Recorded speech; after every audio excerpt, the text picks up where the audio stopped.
Bonjour, bienvenue sur jean-pierre-villade.com. Je vous propose une nouvelle formation thématique sur CielPay 2015 pour tout ce qui va concerner le paramétrage de votre plan de paye. Pour cela, je vous propose 5 tutoriels. Le premier tutoriel que nous allons voir va être comment créer des variables. Nous verrons également un tutoriel sur les rubriques qui va concerner surtout les rubriques de brut et les rubriques de net, comment bien les paramétrer. Nous verrons un troisième tutoriel sur les cotisations. Donc là, nous allons vraiment voir comment créer tout type de cotisation, aussi bien des cotisations de prévoyance, des cotisations retraite, des mutuelles, des cotisations mettons de type cotisation patronale, par exemple pour tout ce qui est formation continue, construction.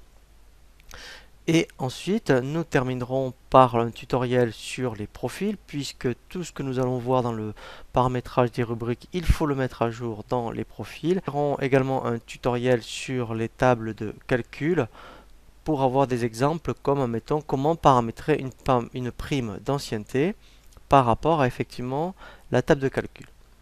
Le premier tutoriel que je vous propose sur cette formation thématique est donc la création des variables.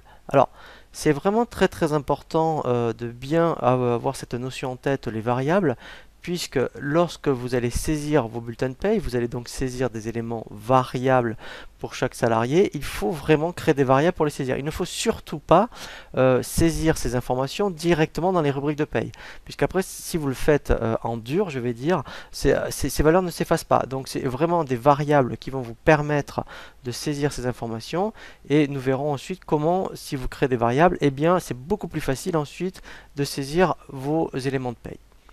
Dans le menu base, vous avez donc ici l'option variable. Alors, ce qui est très important, effectivement, vous voyez, il y a une colonne où c'est propre aux salariés.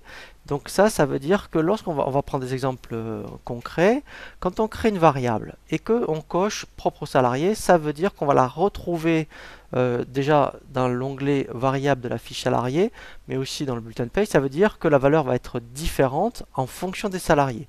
Donc on va voir ce cas-là, et on va voir aussi des variables qui sont plus de type constante, comme le SMIC par exemple, où là par contre le SMIC, eh bien c'est une variable, mais c'est décoché au niveau de la colonne propre aux salariés.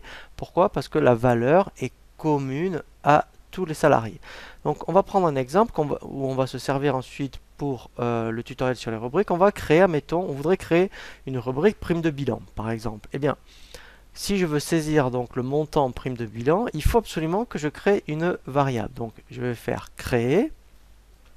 Au niveau du code, par exemple, je vais mettre P parce que c'est pour une prime, bilan. Voilà. Ici, je vais bien mettre prime de bilan. Voilà. Et je vais laisser cocher propre au salarié parce qu'effectivement, je peux donc saisir cette valeur variable pour plusieurs personnes. Mais comme la valeur est différente, ici je laisse propre au salarié. Donc là, la valeur sera 0. Donc là, je fais OK. Je vais créer une autre variable qui va être plus de type constante, où je m'en servirai pour le prochain tutoriel sur le paramétrage des rubriques de brut. Par exemple, si je voulais créer un salaire à partir d'un coefficient fois une valeur du point, par exemple. Eh bien, ce qu'il va falloir que je crée, c'est la variable pour saisir la valeur du point. Donc, comme la valeur du point, vous la changez une fois par an. Dans ce cas-là, je vais créer une variable que je vais appeler VALP, par exemple. Voilà.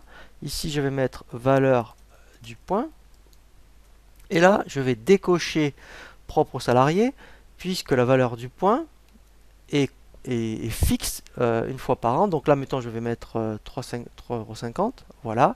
Et là, au moins, comme ça, une fois par an, je n'aurai besoin que de changer la valeur directement dans la constante. Alors je vais appeler ça, vous voyez, donc je vais m'habituer à ce terme. Je vais appeler même s'il n'y a que l'option variable, je vais appeler ça une constante. Donc en fait, on peut faire comme ça. Quand c'est propre aux salariés, c'est des variables. Quand c'est décoché, considérez que c'est des constantes. Voilà, donc là, au niveau des variables, après, eh bien, en fait, après, vous voyez, si vous voulez vérifier, déjà, dans un salarié, eh bien, je vais bien voir, vous voyez, dans l'onglet variable, normalement, je vais retrouver la variable pour prime de bilan. Voilà, vous voyez ici, elle est bien ici. Donc, après on verra hein, justement pour comment bien saisir les variables. Je pourrais très bien la saisir au niveau du salarié ou directement dans la fiche du bulletin de salaire. Par contre, effectivement, donc vous voyez que dès que c'est coché, propre au salarié, lui, il intègre automatiquement dans l'onglet variable du salarié.